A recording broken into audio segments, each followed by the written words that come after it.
మేము నిన్న Reliance mart వెళ్ళామండి. కాకపోతే సరుకులు తప్పితే వేరే వస్తువు కొనకూడదనే ఆలోచనతో సరుకులు మాత్రమే కొనుక్కొని వచ్చినాము. ఒకటి ఎక్స్టెన్షన్ చీపురు కొన్నామండి. పని మనిషి లేదు కదా, వెనకాల హ్యాండిల్ ఎక్స్టెండ్ చేసుకోవచ్చు లెంత్ పొడవుగా ఉండడానికి. 200 అండ్ చేంజ్. ఎవరన్నా వెళ్తే చూడండి, అక్కడ బాగుంది. అది ఏంటంటే పొడవు చేసుకోవచ్చు. ఇంకా అలాగే కూరగాయలు కొనుక్కొని పండ్లు కొనుక్కొని అక్కడ ఇంకా రాత్రి వచ్చేసరికి చాలా టైర్డ్ అయిపోయినా. రాగానే మా ఆయన నాకు ఇంకా టైర్డ్గా ఉందంటే నేనే కూరగాయలన్నీ ఫ్రిడ్జ్లో పెట్టి, ఇవన్నీ ఎందుకు చెప్తున్నా అంటే రెగ్యులర్గా చూసే వాళ్ళకి తెలుసు నాకు ఆపరేషన్ అయింది, డాక్టర్ ఎక్కువ స్ట్రెస్ అవ్వద్దన్నది. మళ్ళీ ఈ పనికి కూడా చెప్పుకుంటున్నాం అని అనుకోకండి.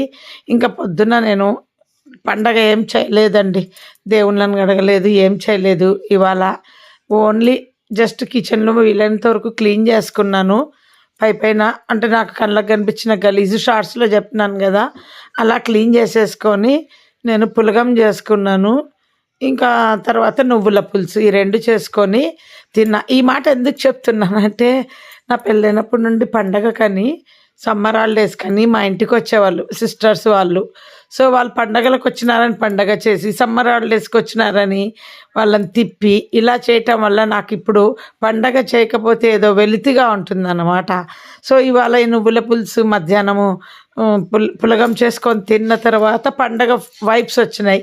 నాకు ఎందుకు ఇంత పండగ పిచ్చి పట్టుకుందా అని ఆలోచిస్తూ కూర్చున్నాను అనమాట. ఆలోచిస్తూ కూర్చుంటే ఇది చేసిన తర్వాత ఐడియా వచ్చింది.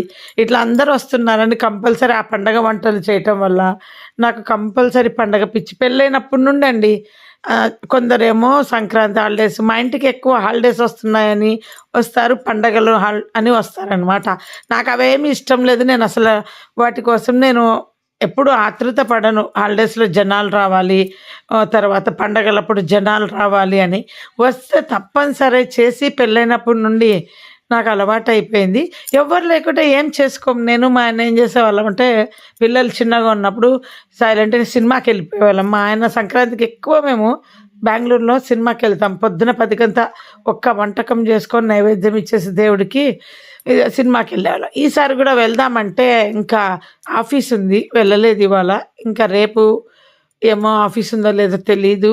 ఇవాళ జామున్ చేద్దామని కూడా అనుకున్నా కానీ చేయలేకపోయినా. ఓన్లీ పులగము నువ్వుల పులుసు ఈ రెండు చేసుకొని తినేసరికి నేను పొట్టు పెసరపప్పు వేసి చేస్తున్నానండి. 1కి 2 ఎసురేసాను, కానీ తీసిన తర్వాత మళ్ళీ హాట్ వాటర్ వేసుకొని దాన్ని అలా మెత్తగా మెత్తగా అయిపోయింది. ఫస్ట్ ముందు నెయ్యి వేసేసి జీలకర్ర ఆవాలు కరివేపాకు తిరువాత వేసి నీళ్లు మసిలిన తర్వాత పెసరపప్పు అవి వేసినానండి.